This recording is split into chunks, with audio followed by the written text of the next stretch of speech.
Olá, sejam bem-vindas e bem-vindos ao Gestão Unesp, o programa da TV Unesp que apresenta um balanço das ações da reitoria da universidade. Nesta temporada, nós apresentamos as ações do primeiro ano de gestão da equipe reitoral 2021-2024. Para iniciar a rodada de entrevistas, nós recebemos aqui o reitor da universidade, o professor Pascoal Barretti. Professor Pascoal, muito obrigada mais uma vez por sua participação em um programa da TV Unesp. Bom, Maíra, eu que agradeço, né? Uma excelente oportunidade de a gente prestar contas, conversar um pouco sobre a Unesp e falar para a nossa comunidade. Então, quem tem que agradecer sou eu. Professor Pascoal, nós tivemos ao longo de 2021 várias oportunidades de conversar, também dialogando com a comunidade. Esse diálogo com a comunidade, ele é um mote da gestão. E eu gostaria que o senhor falasse um pouquinho dessa avaliação do primeiro ano, como que foi essa receptividade junto às nossas unidades universitárias e também, claro, a comunidade externa que reconhece, né, agora a equipe reitoral. Eu acho que foi talvez o que houve de mais importante, né? Se você lembrar da nossa carta de intenções, antes ainda da campanha, né? O dialogar, né, era o nosso primeiro dos 3 verbos, né? Dialogar, acolher e construir. E eu tenho certeza, né, que esse diálogo interno e esse diálogo externo, né, tem fortalecido muito a representatividade da gestão e a troca de experiência, a construção de grandes ideias, né? Então não tem acolhimento sem diálogo, né, e também não tem construção sem diálogo. Então por isso que ele era o primeiro, né, dos 3 verbos. Então os resultados do diálogo é um ambiente organizacional muito mais saudável, muito mais tranquilo, vai se estabelecendo, restabelecendo elos de confiança. E eu acho que a gente pode dizer que estamos num forte processo de construção coletiva. Professor, pensando nos outros 2 verbos, então, né, o acolher e o construir. Esse acolhimento, ele ganhou uma marca muito representativa por conta do contexto da pandemia. Então, os senhores assumiram em 2021, ainda nesse contexto pandêmico, novas variantes, num cenário muito crítico. O senhor é médico, além de reitor da universidade. O que isso representa? Por conta de todas as definições que vocês tiveram que fazer, né? A primeira delas, o adiamento do vestibular, da segunda fase do vestibular da universidade. A gente pode dizer que a gente viu a pior fase da pandemia, né? Uma quantidade de pessoas morrendo aos milhares, né?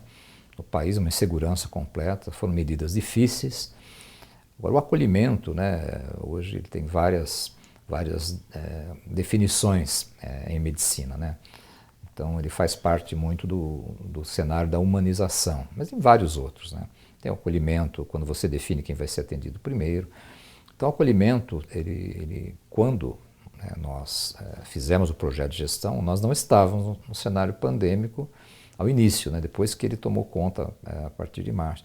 Então dizia muito como você acolher todas as demandas da universidade, todas as necessidades da universidade, todos os anseios da universidade.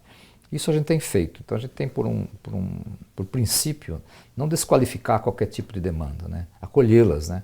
E torná-las também demandas da reitoria, né? Da gestão central, dar conta delas, né? Não significa que todas vão acontecer, mas a demanda tem que ser acolhida. As pessoas, né, que estão com necessidade de falar com a equipe, por vários motivos, muitas vezes até pessoais, têm que ser acolhidas. Mas o acolhimento ganhou na pandemia o seu sentido médico, né? O seu sentido de você realmente estar, né, com a comunidade. Então, isso foi fundamental na pandemia. Eu acho que a grande tradução disso foram as ações da Seção Tec de Saúde, o teleatendimento voltado à psicologia, em particular o eCare Sentinela, é um grande modelo de acolhimento. Muitas vezes a orientação e o acolhimento daquela queixa, daquela pessoa que está em sofrimento, é tão importante quanto a consulta médica, até às vezes mais, né? Porque eu acho que isso foi um grande ponto dessa gestão, né? O acolher todas as necessidades da Unesp, transformando-as num problema com uma solução estratégica, e acolher as necessidades da nossa comunidade durante um período de muitas incertezas, de muito sofrimento. E acho que tivemos êxito em relação a isso, porque também o diálogo esteve presente entre a coordenadoria da Seção Tec de Saúde, todos os comitês Covid e todos os diretores. Então, a universidade ela é plural, né? Também faz parte da nossa sigla, né? Ela é viva e plural. Ela é viva e plural. Então, ela não será viva e plural se não houver o diálogo, não houver o acolhimento. Né? Professor, pensando nesse enfrentamento à Covid-19, a Unesp ela desenvolveu tecnologias na fronteira. Então, uma delas, a testagem de pulso-saliva, também tivemos a participação efetiva da universidade no estudo da vacinação em Botucatu. Então, comenta pra gente a importância dessas ações, dessa defesa da ciência, a campanha Unesp pelas vacinas, para poder fomentar e combater a desinformação no país. Eu acho que isso tem várias etapas, né? Eu acho que, primeiro, lembrar que já existia implantado, né? Então foi um legado da gestão anterior, o Comitê Científico da Unesp, coordenado pela professora Célia Regina Nogueira. Esse comitê conseguiu trabalhar em rede, né? E mais de 100 projetos de pesquisa foram levados adiante. Então, a ciência, né, ela cresceu muito durante a pandemia, mesmo porque ela foi desafiada às soluções da pandemia. Né? Algumas coisas não poderiam esperar o resultado científico, elas tinham que se fazer durante o exercício do método científico, durante o exercício da pesquisa. Então, não só teve participação importante, foi participação fundamental, porque o autor intelectual do projeto, do estudo de efetividade da vacina da AstraZeneca, foi o professor Carlos Magno Fortaleza. Né? Ele foi atrás de um estudo de coorte que teve plena aceitação, né, da Universidade de Oxford, uma parceria internacional ímpar, né? E isso tornou, além da grande proteção que trouxe a cidade de Botucatu e região, tornou muito clara para toda a população, um exercício inclusive de informação científica, como realmente a vacina faz a diferença, porque nós somos os primeiros, né, que vacinamos em massa. Né? Outras questões bastante importantes foram os posicionamentos, tanto do Comitê Covid no âmbito interno da universidade, no âmbito externo, né, esclarecendo todas as unidades, o posicionamento dos reitores, né, logo no início assumiu o CRUESP, né, nesse momento trágico, e o nosso posicionamento a favor da ciência, né, contra as fake news, contra os tratamentos milagrosos, né, foram bastante importantes. Né. Então, eu acho que a universidade ela se guiou pela ciência, né, ela divulgou a ciência, nossa imprensa, a TV Unesp divulgou a ciência no nome da Covid, ela fez o Memorial Covid, né, em reverência a todos aqueles que partiram, né, durante a pandemia, e continuamos firmes. Né. Eu queria ressaltar o projeto, né, que resultou no convênio com a nossa fundação, que levou trabalhadores, né, a todas as seções técnicas de saúde, particularmente da área de psicologia, de enfermagem, né, o reforço que nós demos à STS local da reitoria, né, que tem um papel, juntamente com o Comitê Covid, central, né, de orientar as unidades. Então, e construímos, né, como subproduto, né, da pandemia e também do projeto de pesquisa, rapidamente nós entramos na rede de vigilância genômica. Né? Então isso foi um grande diferencial, nós fazemos parte, né, da rede estadual de vigilância genômica, né? E hoje nós trazemos, né, essa tecnologia para a gente conseguir identificar todas as variantes que acontecem na nossa universidade. E um papel fundamental do Comitê Covid reforçado, reformulado e com autonomia, né? Não é qualquer ingerência da gestão nas ações do Comitê Covid. E reforços importantes que chegaram, né, como o professor Antônio Luiz Caldas Júnior, né, grande professor de epidemiologia, o professor Raul Guimarães, um grande geógrafo em saúde, né, e a manutenção, né, do professor Sérgio Miller, do Butantan, extremamente importante no esclarecimento da comunidade, nas questões relacionadas à vacina, a grande liderança da doutora Ludmila, né, e a expertise, né, absolutamente incontestável do Dr. Fortaleza. E nós construímos, né, mesmo no momento em que a gente imaginava voltar, e você lembra da nossa matéria, decisão difícil dos reitores, mas a gente acenava que podia recuar, como tivemos que recuar após a Ômicron, né? E a Unesp construiu o mais seguro, o mais baseado na ciência, o melhor protocolo de retorno possível, e hoje, né, aliás, dia 7, está autorizada a volta à atividade presencial e pode saber nossa comunidade com absoluta segurança. Professor, falando então um pouco dessa retomada presencial, então vocês vivenciaram do ponto de vista acadêmico também o ensino remoto, também a adaptação das atividades de pesquisa e de extensão, na pós-graduação o mesmo caminho. Que balanço acadêmico o senhor pode fazer dessas atividades remotas e firmando, né, o compromisso de que a universidade não parou durante os 2 anos da pandemia? Como disse a nossa última matéria do Estadão, a universidade sempre esteve presente, né? Mas não esteve presente presencialmente. Nada parou, né? As turmas foram se formando com algum atraso, defasagens, o ensino remoto foi um desafio, né? Nós não estávamos preparados para isso, não tínhamos as habilidades. Eu acho que houve uma perda, né, grande aí, em termos de conteúdo, em termos de formação, particularmente dos estudantes de graduação, dos colégios técnicos. Acho que isso foi bem menor na pós-graduação, nunca parou. Né? Então, acho que esse balanço mostra que houve prejuízo, sim, mas o maior valor é a vida, né? Então, valeu a pena, né, prestigiar a vida, trabalhando no máximo, né, de atividade possível. Foi um desdobramento enorme de atividades para todos os trabalhadores da Unesp, professores, servidores técnicos administrativos, um grande momento de incerteza para os estudantes, mas eu acho que foi realmente possível. Isso traz legados positivos, né? Nós estamos muito mais conectados, nós aprendemos a fazer reunião, que funcionam muito bem as reuniões administrativas por meio remoto. Os colegiados. Né, conseguimos, né, o edital, né, a partir da liberação orçamentária do governador Dória, Rodrigo Garcia, um edital que está em plena vigência, 245 milhões voltados às melhorias das condições dos campos e ao ensino remoto. E em breve teremos uma universidade conectada, com sala de aula preparada para qualquer emergência e, mais do que isso, para integração de saberes, né? Nós temos uma universidade com 24 cidades, 34 unidades, todas as áreas de conhecimento. Então é possível a gente fazer um ensino muito mais ampliado, né?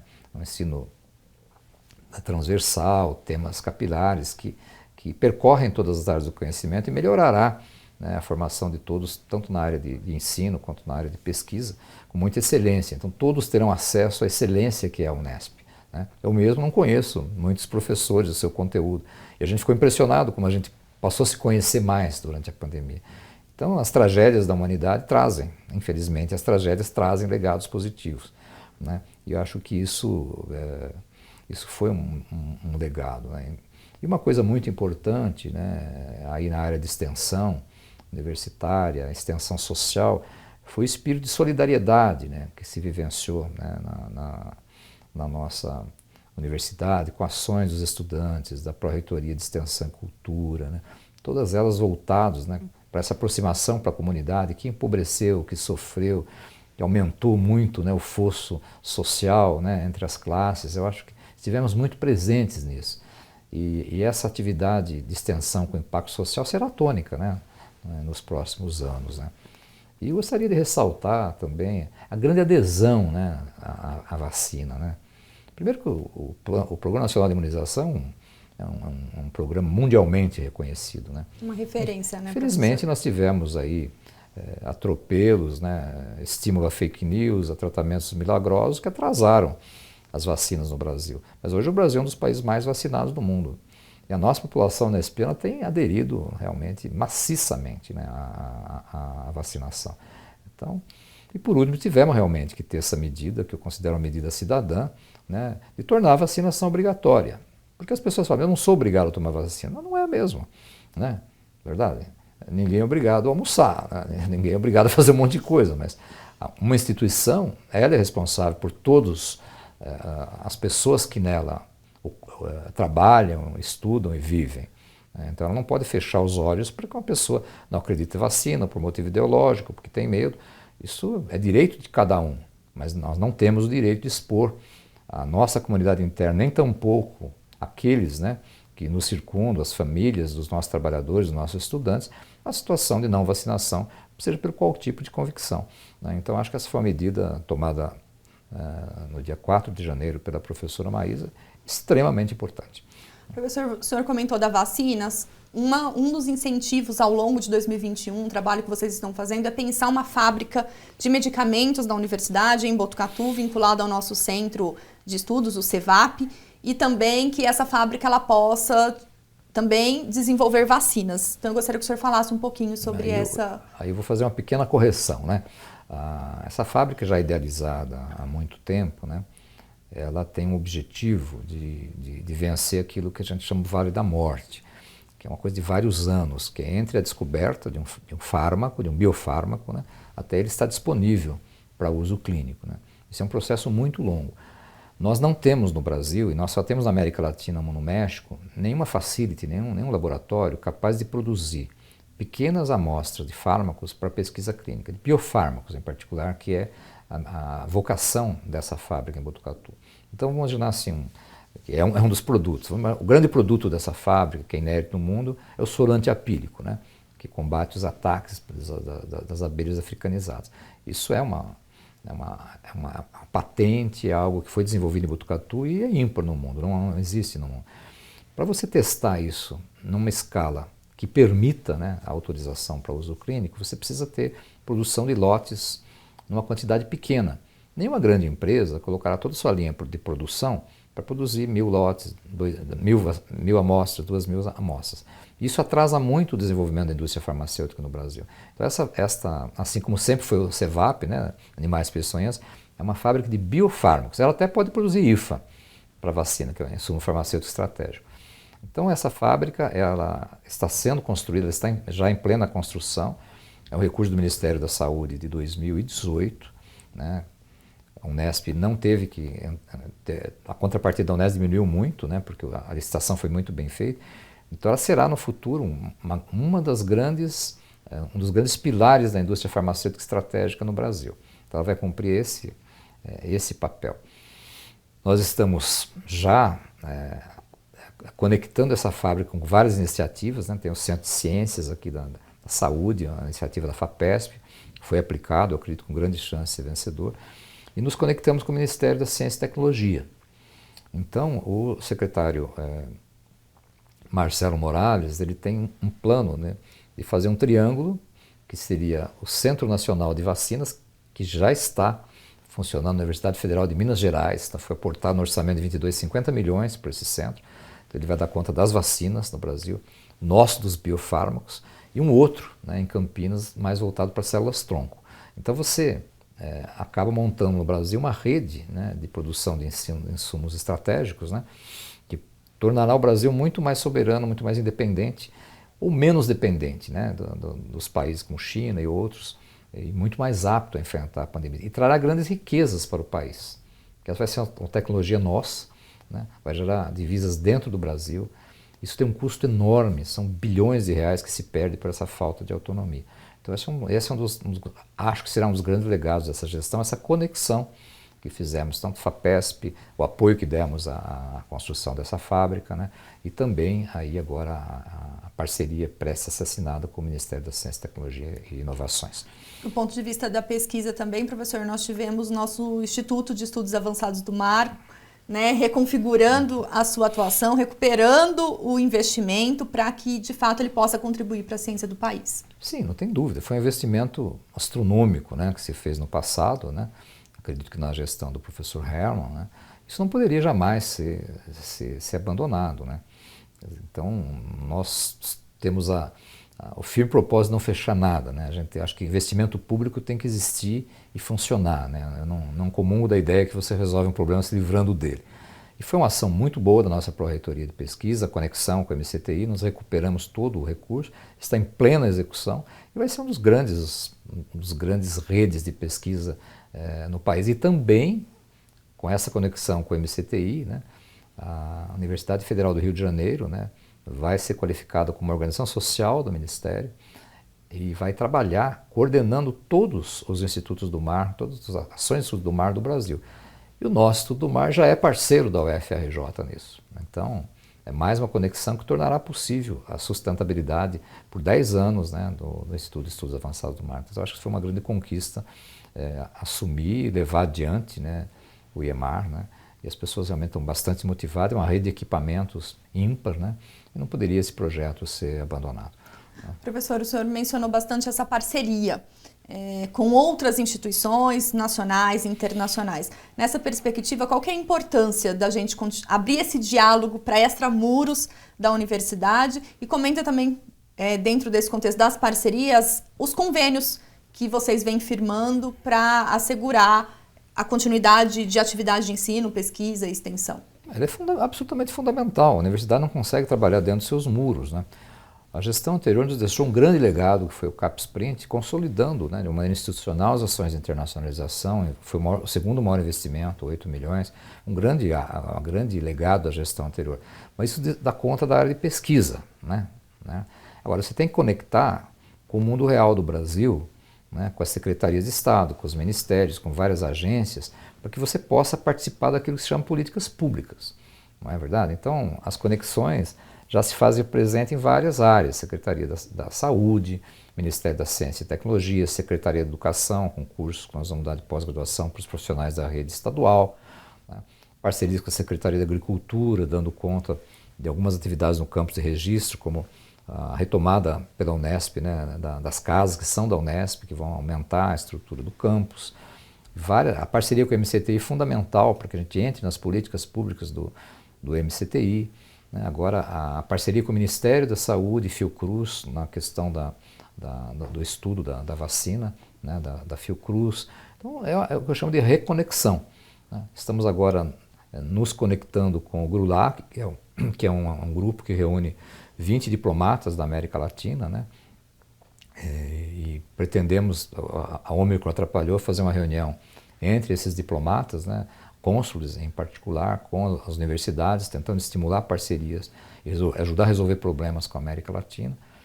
Já fizemos, né, a primeira reunião, a segunda com a Agência Brasileira de Cooperação, que é um braço do Itamaraty, que ela recebe todas as demandas mundiais, né, de todos os continentes, em particular várias do continente africano, né, para que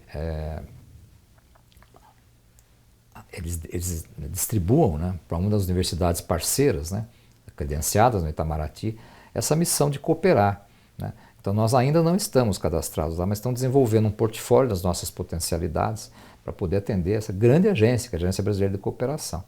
E recentemente, né, só para exemplificar, tivemos uma reunião da qual o professor Raul Guimarães me representou, com os embaixadores dos países africanos, que tem várias demandas do Brasil no que diz respeito ao combate à pandemia. Eu acho que a Unesp foi a que mais apresentou saídas. Né? Então acho que nós estamos realmente numa conexão muito importante com o Brasil, com a América Latina. Assinamos um convênio agora com o Memorial da América Latina, tem grandes potencialidades, a gente trabalha junto em ensino, pesquisa, extensão, eles têm acervos lá que nunca foram estudados, né? Tanto na área de cinema, com filmes, quanto obras que não foram devidamente estudadas por nenhum dos pesquisadores da Unesp. Então essa reconexão, né, com a América Latina, essa reconexão com as estruturas de Estado foram muito importantes. Com os parlamentares também com os parlamentares. Né? Os parlamentares, né, eles são os legítimos representantes do povo.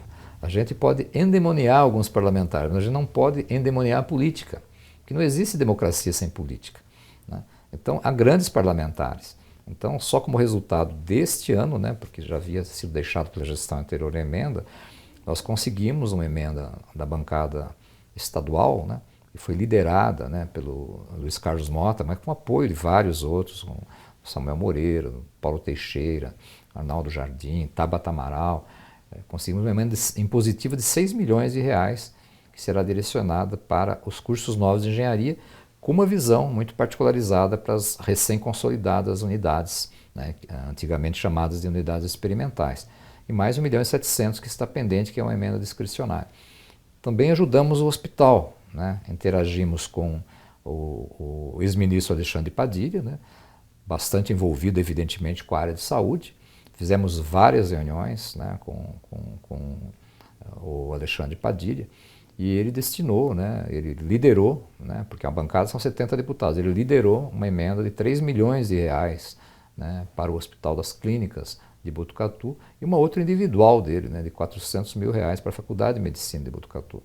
E várias outras emendas aconteceram em várias outras áreas. Então, esse é o parlamentar fazer o papel que lhe assiste, além da sua base, né, além da sua base de apoio aos municípios, que é absolutamente habitual e comum, sempre foi assim, a gente trazer para a Unesp esses novos recursos, né, que são de destinação específica e fazem uma grande diferença. Né.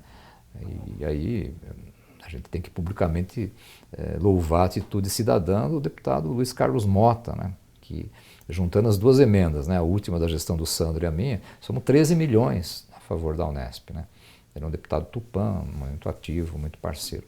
E os nossos captadores de recursos, né, o Chico Maia, né, que atende mais a área de saúde, e o nosso querido Zé Afonso Carrijo, né, que foi fundamental nessa emenda federal. Né.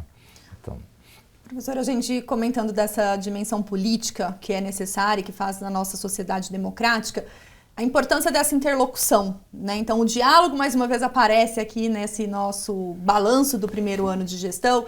Então, essa articulação política que o senhor vem desenvolvendo, né, nas esferas municipais, estaduais, federais, o que isso representa, né, e o impacto que vocês já estão sentindo, né, desse novo posicionamento da nossa instituição? Veja, de coisas não menos importantes, mas menor vulto, a gente participou com várias unidades, com os secretários municipais de saúde, tentando levar a vacinação num momento difícil para aqueles que não estavam sendo considerados profissionais de saúde, né? Ou que estavam com dificuldade, né? Então tivemos sucesso na área da odontologia, lá em Jaboticabal, na área de veterinária. Então houve vários diálogos com vários secretários municipais, né? Também nós estabelecemos uma relação muito próxima, né, com o vice-governador, futuro governador, aqui, agora em abril, Rodrigo Garcia, né? Uma pessoa extremamente objetiva, extremamente competente, e ele também, hoje, né, nós temos um acesso muito grande ao vice-governador, que é o secretário de governo, né? Então esses resultados, eles são extremamente importantes, né? O contato parlamentar tem que ser um contato constante, um contato cidadão, né? Nós não podemos recorrer aos parlamentares em situações de crise, né? Porque ela é uma via de dupla mão, né? Nós podemos melhorar muito, né, a questão da política, né, a questão das políticas públicas, contribuir, né, com a Assembleia, com outras instâncias aí parlamentares, né? Também já começamos a ter contato com a Prefeitura de São Paulo, né? Tem uma questão do prédio lá da Barra Funda. Não há outro jeito, né? Eu ocupo uma posição de um agente político, um agente público, um agente político eleito, né? Então eu tenho que fazer esse papel. E faço absolutamente despreocupado, porque a professora Maísa, com toda a sua excelência acadêmica, mantém o tônus na área acadêmica, na graduação, na pesquisa, na pós-graduação, com a mesma energia, né? Com a mesma determinação que tem sido essa nossa divisão de trabalho, que tem dado muito certo, né? Professor, outro aspecto diz respeito ao contato com as empresas privadas. Então, a Agência Unesp de Inovação tem um destaque nesse aspecto. O convênio Unesp Santander, que vem sendo chefiado pela chefia de gabinete pelo professor César. O que é importante a gente mencionar nesse aspecto de uma universidade pública, dialogar também com a iniciativa privada e fomentar ações que dialoguem com a demanda da sociedade? Bom, eu queria começar pelo convênio Santander, né? Ele foi drasticamente reduzido nos seus valores, e nós tivemos uma decisão de equipe muito interessante. Nós destinamos todos os 4,5 milhões, que foi o aporte desta vez, da outra vez tinha sido mais de 10, né? Mas não pulverizamos, nós alocamos todo esse recurso na área de graduação. Então ele fará uma diferença enorme na área de graduação, né? 4,5 milhões de rubrica livre, né, dentro de um projeto para estimular a tecnologia na graduação. A professora Jaquete fez um trabalho extraordinário nisso, o César tem levado com brilhantismo a gestão desse projeto. Em relação ao IN, houve uma total revolução, né? Nós saímos daquele conceito de registrar patentes, que por si só são importantes, mas não dão conta de tudo, mas tem despesas as patentes, para fazer com que as patentes se transformem em negócios, né? Seja negócios que tragam divisas para dentro da Unesp, como resolvam problemas da sociedade. Então o professor Saulo revolucionou a área de patentes, então ele já conseguiu, né? Ele já conseguiu fechar contratos e trazer recursos, né, em um ano, mais do que muitos anos, em termos de recursos financeiros entrar para a Unesp. Eu queria dar destaque a uma resposta extremamente rápida que nós demos. Então, nós estávamos nas nossas andanças em Brasília com o deputado Samuel Moreira, ele precisava de uma solução para os fertilizantes.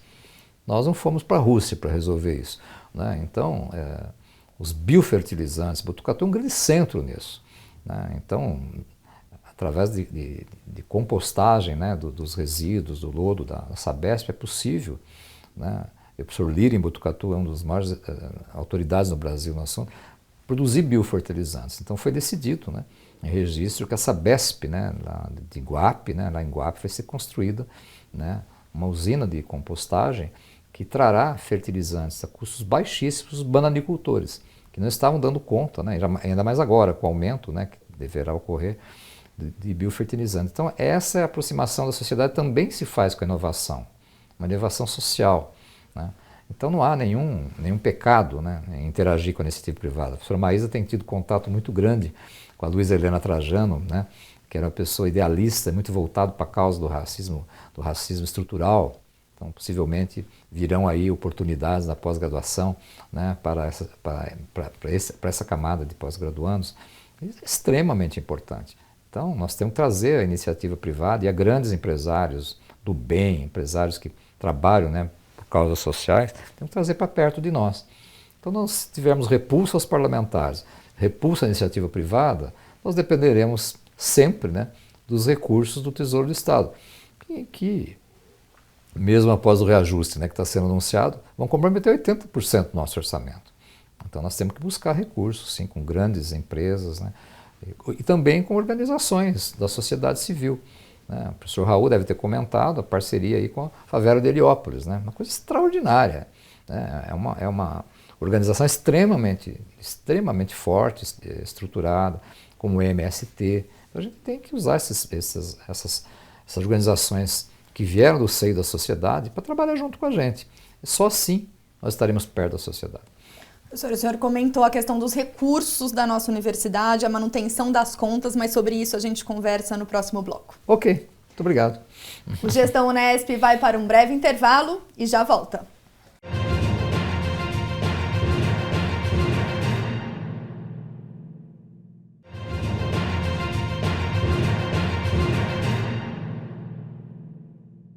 O Gestão Unesp está de volta apresentando um balanço das ações do primeiro ano de gestão da equipe do quadriênio 2021-2024. Nesta primeira entrevista, nós recebemos o reitor da universidade, o professor Pascoal Barretti.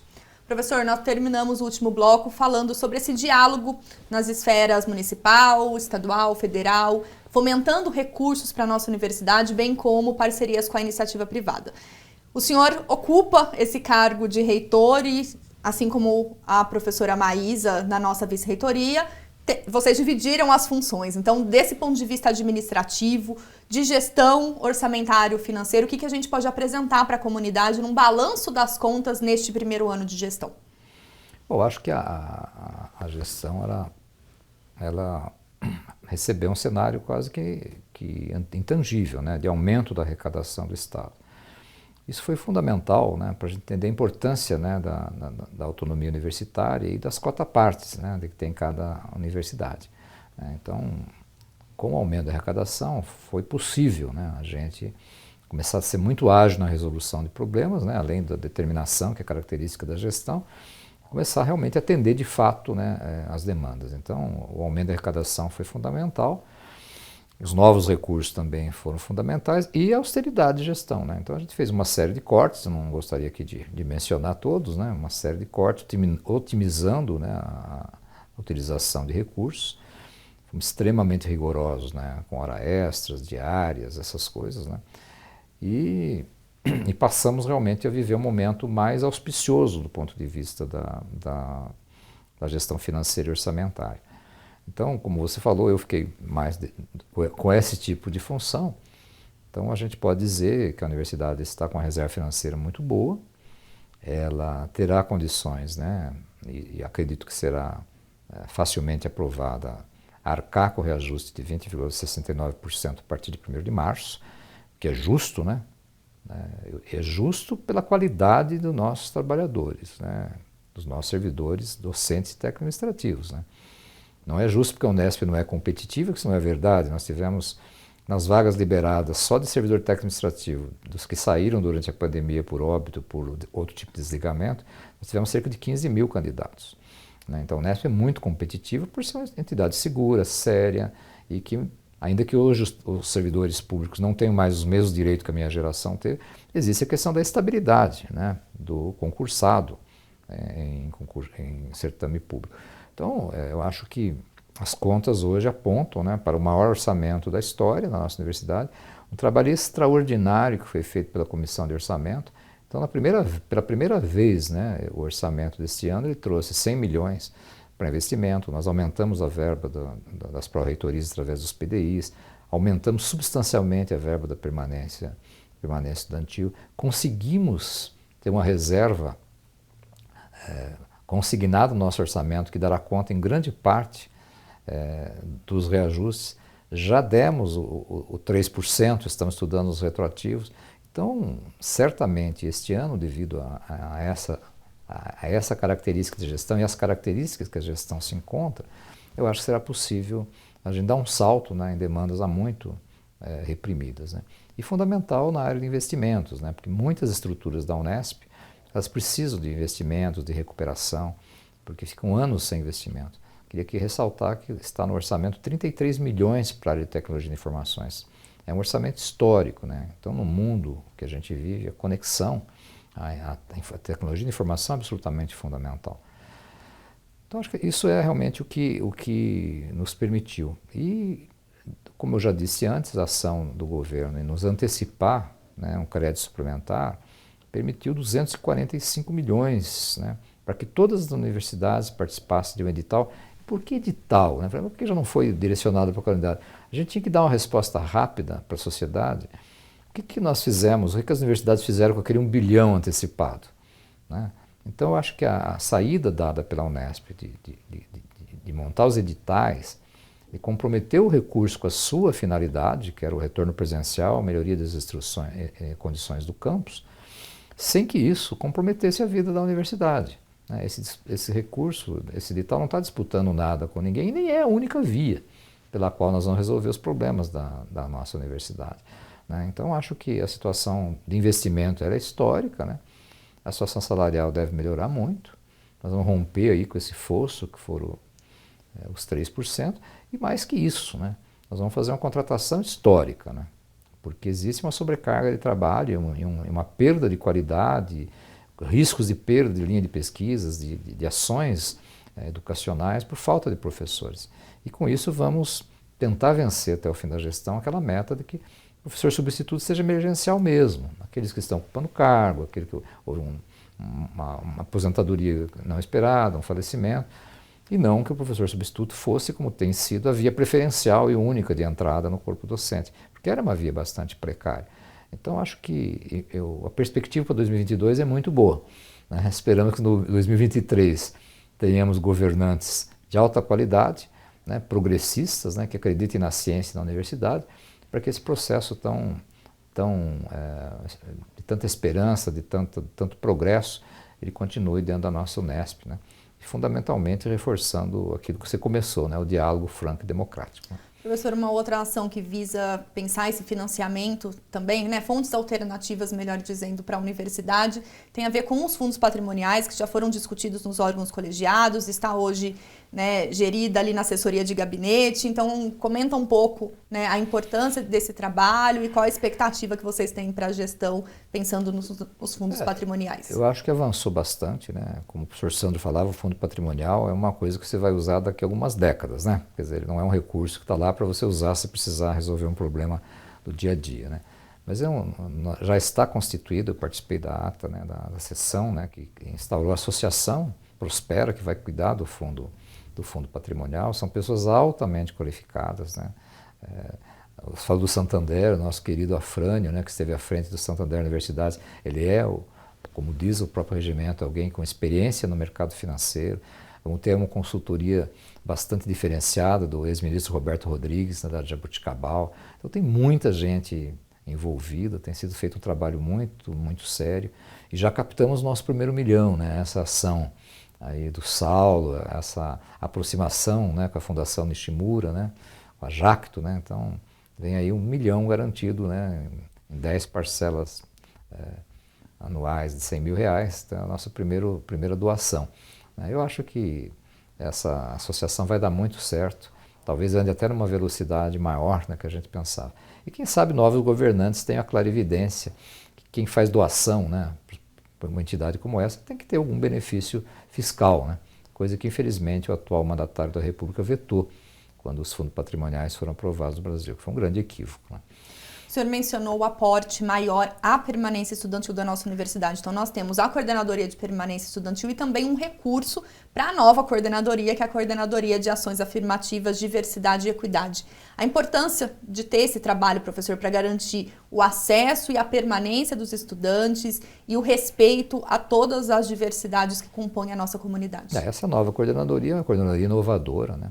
Ela, vou falar em poucas palavras, ela marca o engajamento da nossa universidade no combate às desigualdades de gênero, de qualquer tipo, né? Então ela marca essa posição universal, né, da universidade, né? Em que todos, né, têm vozes, todos têm os seus direitos garantidos. E o professor Leonardo certamente já faz e fará um trabalho extraordinário. Assim como a COP, né? Há anos dirigido pelo nosso querido Serginho, né, pelo Mário Sérgio. Evidentemente que a pandemia, ela, além de ter desvendado, né, como nunca, esse abismo social que existe entre os brasileiros já antes da pandemia, né? Praticamente desde 2016, as desigualdades sociais, o empobrecimento, a perda do poder de compra, o desemprego aumentou no Brasil de modo absurdo, né? Então, as famílias empobreceram na pandemia, né? Alguns não puderam, os candidatos aos vestibulares caíram na USP, Unesp, Unicamp. E que os filhos têm que trabalhar ou os pais não conseguem sustentá-los fora de casa.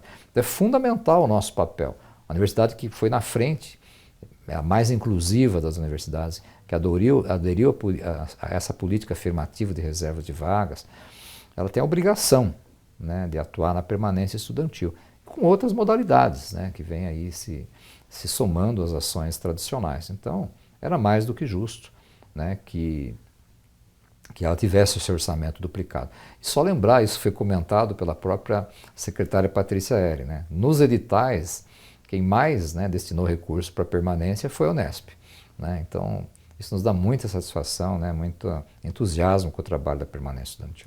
O senhor mencionou várias vezes esse edital, a partir do aporte, né, do novo aporte do governo do estado. Então, o que representa, né, esse edital Unesp Presente?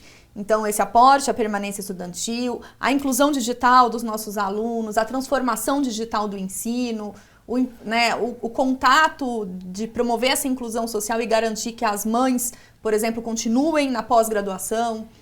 Então, esses editais, por isso o Unesp Presente, não só a aula presencial, né?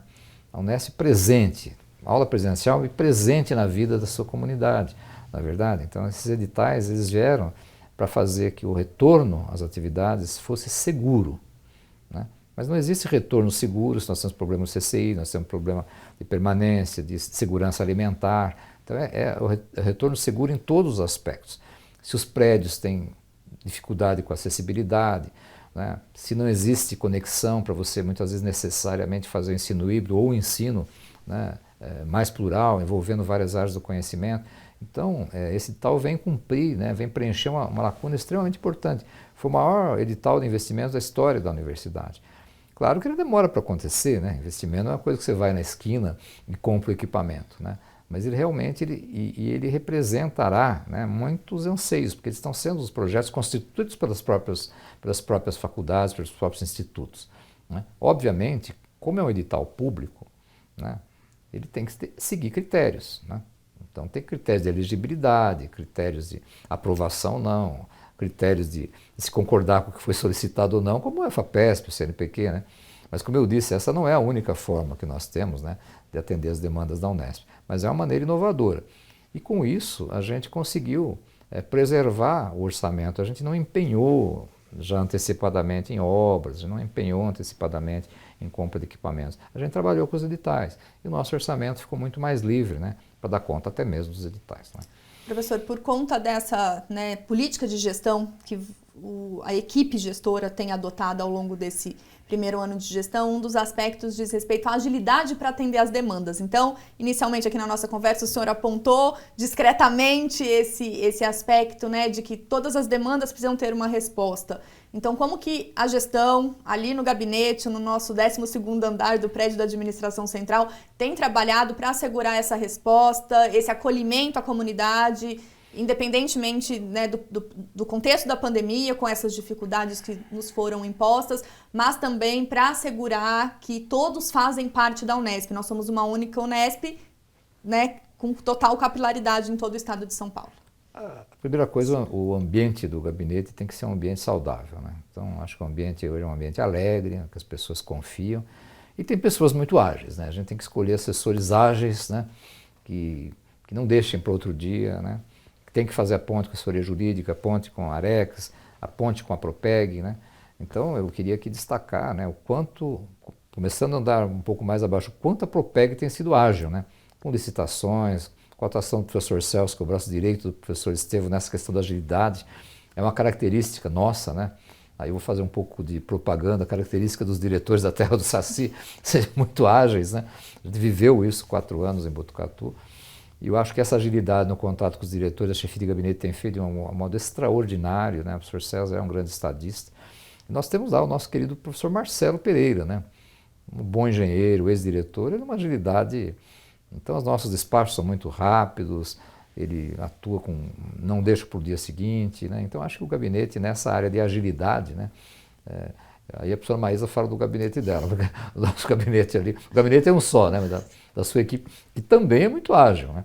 Então a gente tem tido como o tempo é o tempo da gestão. O professor tempo Perinoto, com o senhor também. Também na questão aí do Prospero, em outras ações, a questão do reconhecimento, da questão das cotas, né, dos PPIs. Mas eu acho assim, a agilidade ela realmente ela emana, né, de mim, da professora Maísa, mas com total aderência da equipe, né? Então, nós temos dito as áreas de apoio, não, o tempo não é o apoio da sua assessoria, o tempo é o tempo da gestão. A gestão tem um tempo. As coisas que têm que ser assinadas, têm que ser assinadas. E o reitor, ele é um pouco ousado, talvez por ser velho, às vezes ele assina antes, quando a coisa não pode assinar, ele assina antes. O que não pode, né, é um problema que diz respeito à vida de uma unidade, à vida de uma pessoa, ficar esperando o tempo de cada um. Então, essa noção de prioridade a gente tem incutido, olha, isso aqui tem que acontecer primeiro. Essa é uma maneira de fazer gestão, sem que isso signifique intervenção, pelo contrário, né, o gestor que acha que ele quer controlar tudo que as pessoas fazem, o que as pessoas falam, de onde veio o antes, ele perde muito tempo. Né? Aí a gestão deixa de ser eficiente no sentido técnico da palavra, porque se perde tempo com coisas que não resolvem. Né? Então, os problemas estão para ser resolvidos. Eu acho que assim, a gente pode se orgulhar de dizer que muito pouca coisa fica para ser resolvida na outra semana. Então não tem nada ali que... E tem sempre a percepção do tempo. Para isso aqui está demorando, não é o que está acontecendo? Às vezes tem um entrave que precisa a reitoria entrar e resolver. Então, acho que a gente tinha uma queixa enorme. Né? Hoje, convênios são fundamentais em todas essas parcerias. Né? A gente tinha uma queixa enorme na questão do convênios. Então, a equipe da professora Maísa, aliás, foi a professora Adriana Marco Antônio e o professor Marcelo Pereira que lideraram uma completa mudança, né, no fluxo de convênios. Tiramos várias etapas, né? Praticamente nós reduzimos 2 meses a tramitação. Demos mais autonomia para os diretores. E essa queixa sumiu. Não que ela tenha zerado, mas era uma queixa hoje que era diária, né, e muito prevalente, hoje era uma queixa bem menos prevalente, até menos incidente. Né? Uma outra defesa da gestão diz respeito à transparência. Então, o Gestão Unesp ele contribui para esse espaço, para que todos os gestores aqui estejam apresentando esse balanço administrativo, prestando contas à nossa comunidade, também à sociedade que financia a universidade, mas eu gostaria que o professor Pascoal falasse um pouco mais sobre esse trabalho, essa defesa da transparência na gestão.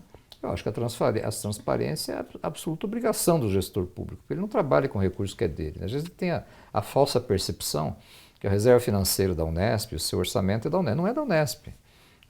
Quem nos dá esse recurso, quem nos outorga é a sociedade. Então nós temos que trabalhar devolvendo para a sociedade ensino, pesquisa e extensão de qualidade.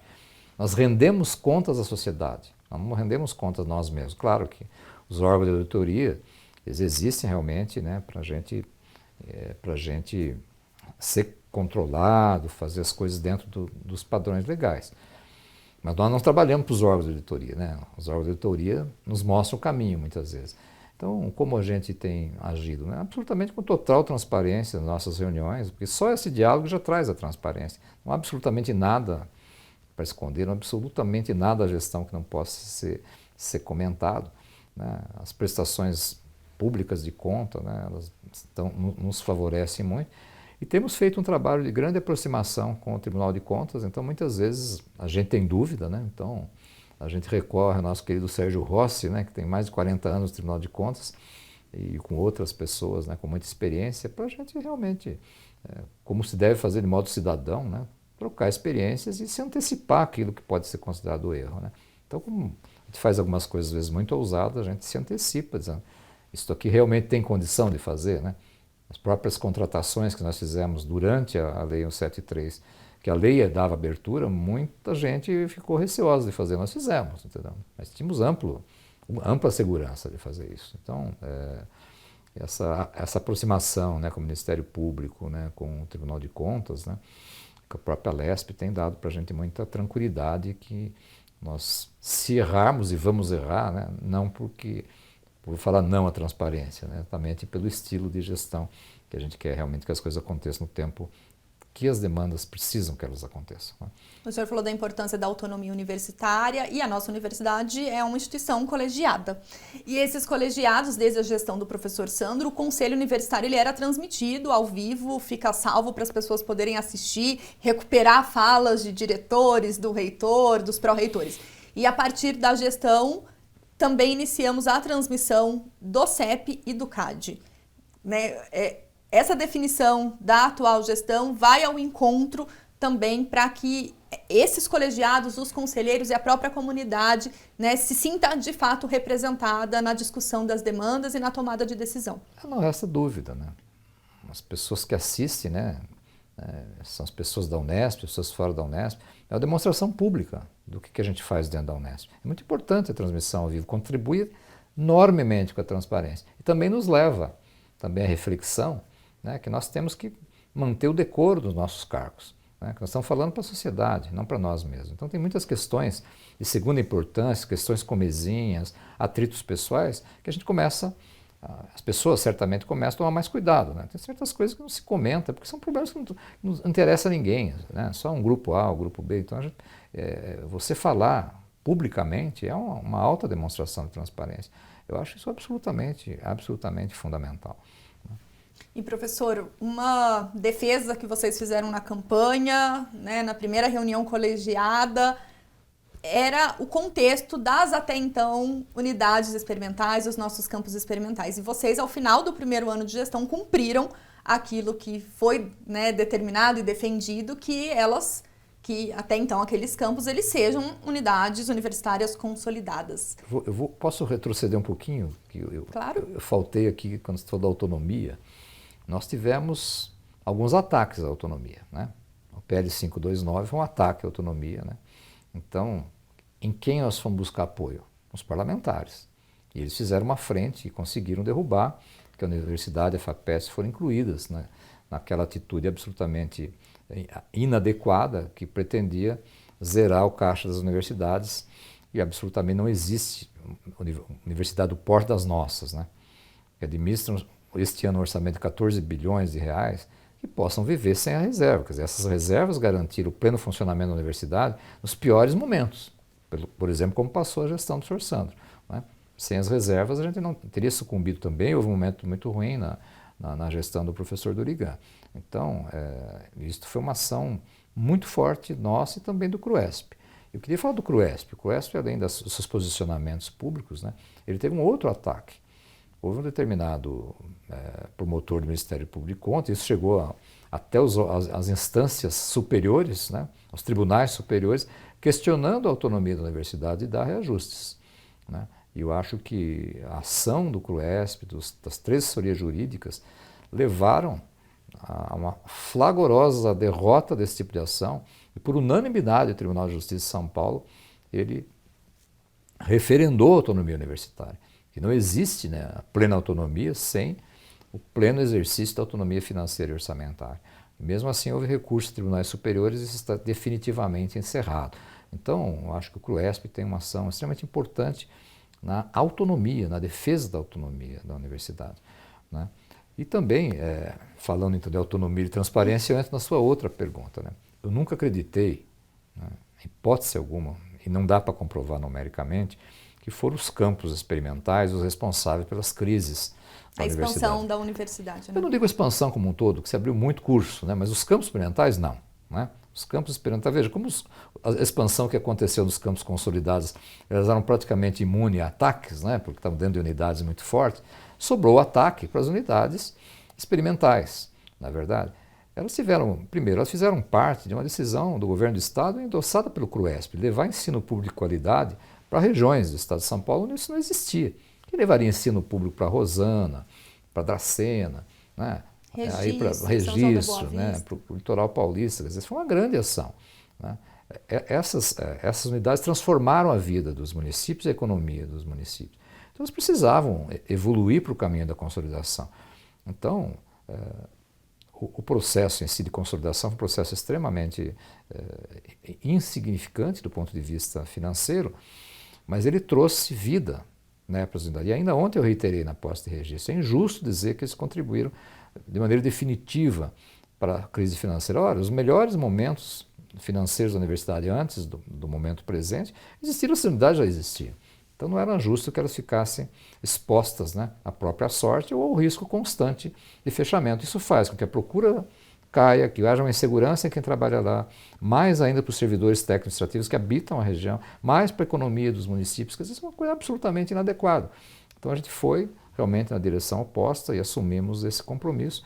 E com muita felicidade, exatamente um ano depois, né, nós conseguimos, nem um ano, né, foi em dezembro e agora, consolidado realmente agora, estamos dando posse, né, hoje é a última posse dos novos diretores, né, as unidades que certamente, elas não têm tanto tempo assim, né, com a idade que eles tinham, Botucatu não é o que é, Araraquara não é o que é, então a gente não pode condenar aquele que é mais fraco, a própria sorte. E, inclusive, é uma grande injustiça, que eles foram fundamentais nas crises financeiras. Absolutamente não.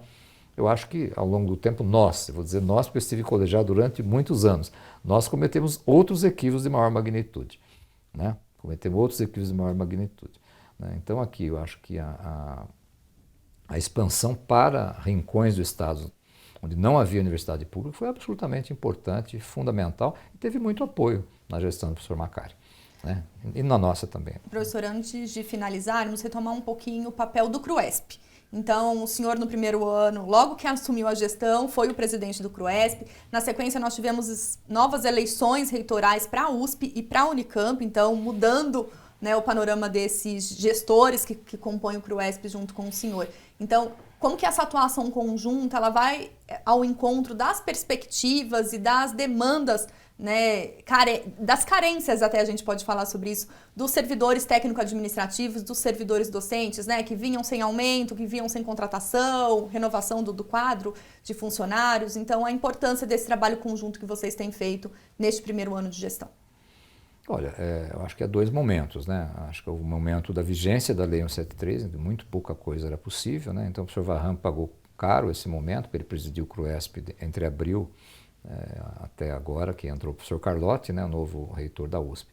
Eu sinto, né, no professor Carlotti e no professor Tom Zé, respectivamente USP e Unicamp, muita sensibilidade em relação à valorização do trabalhador.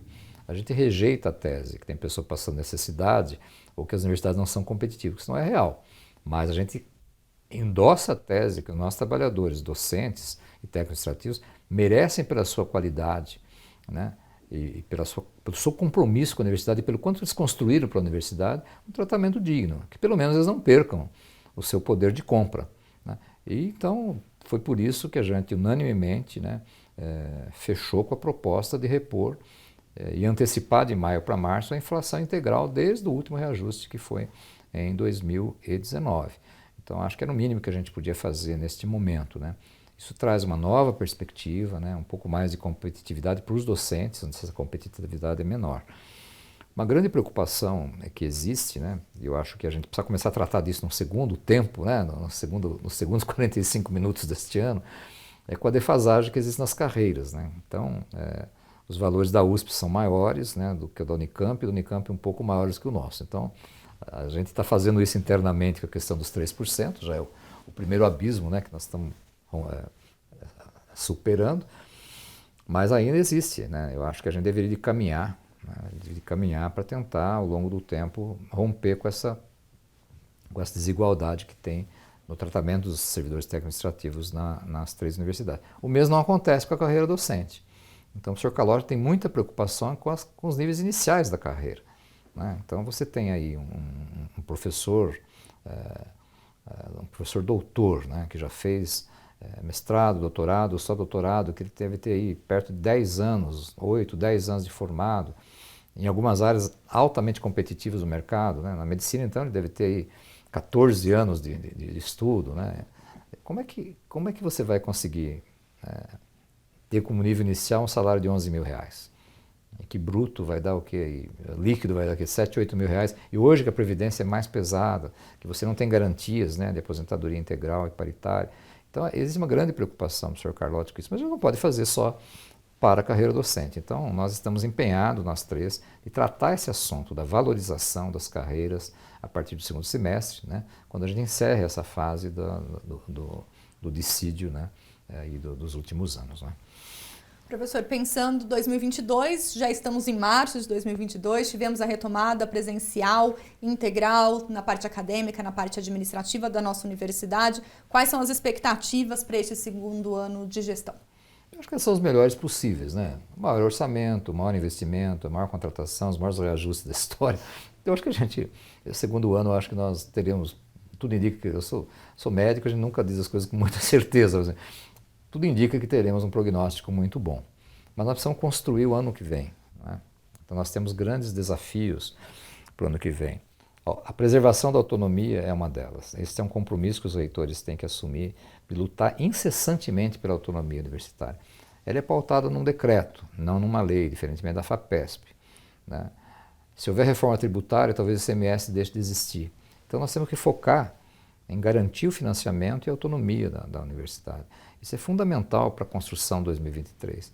Né? A gente tem que garantir que o próximo governante assuma os compromissos, né, de que esse status quo tão progressista que a gente tem não seja aí alvo de tentativas de novo, de está com muito dinheiro. Não é isso, né?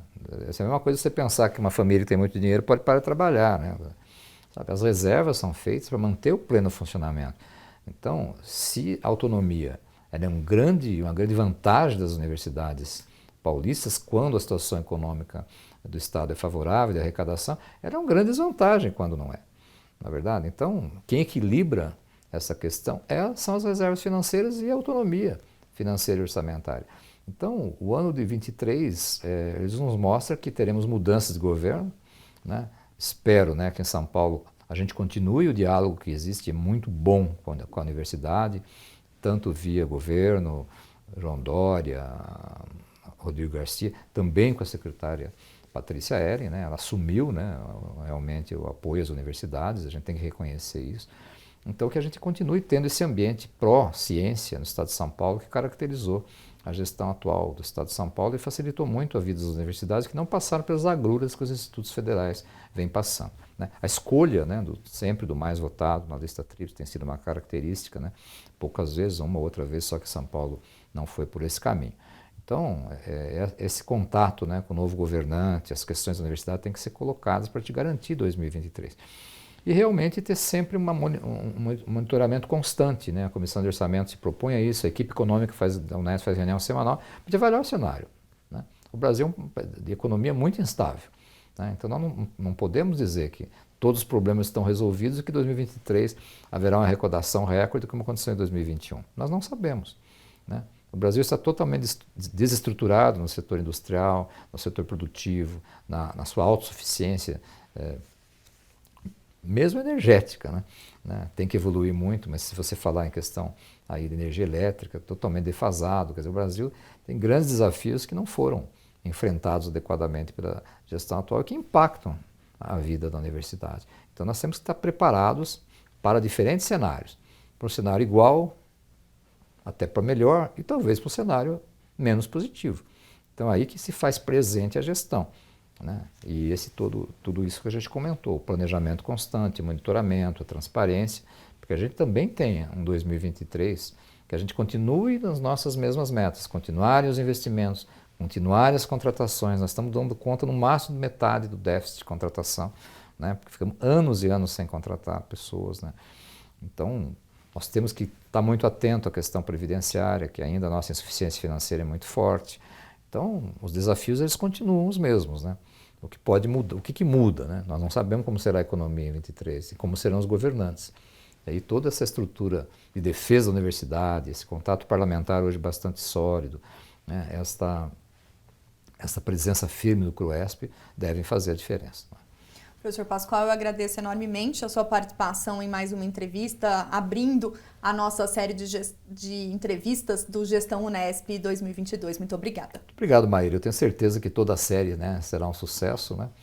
As pessoas falarão livremente. Né? Na nossa gestão, a gente não tem nenhuma preocupação. Acho que todos nós temos confiança plena no outro. Tenho certeza que com a qualidade da nossa equipe, né, e com a qualidade da TV Unesp, essa série vai ser um pleno sucesso.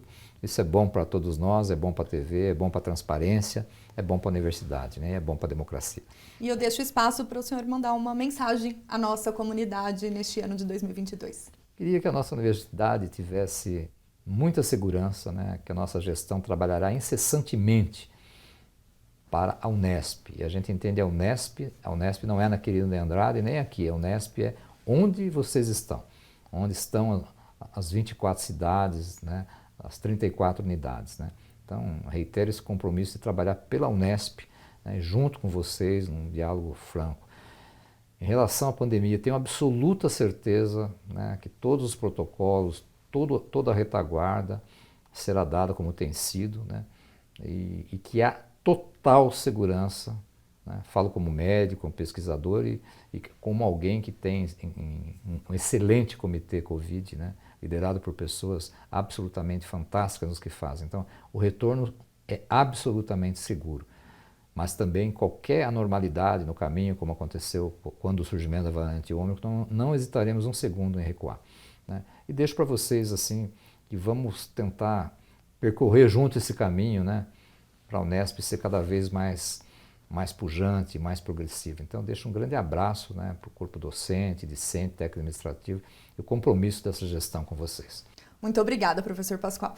Eu que agradeço, Maíra. Conta com a gente.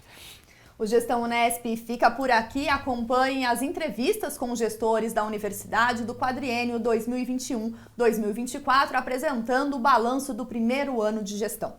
Obrigada pela companhia e até a próxima.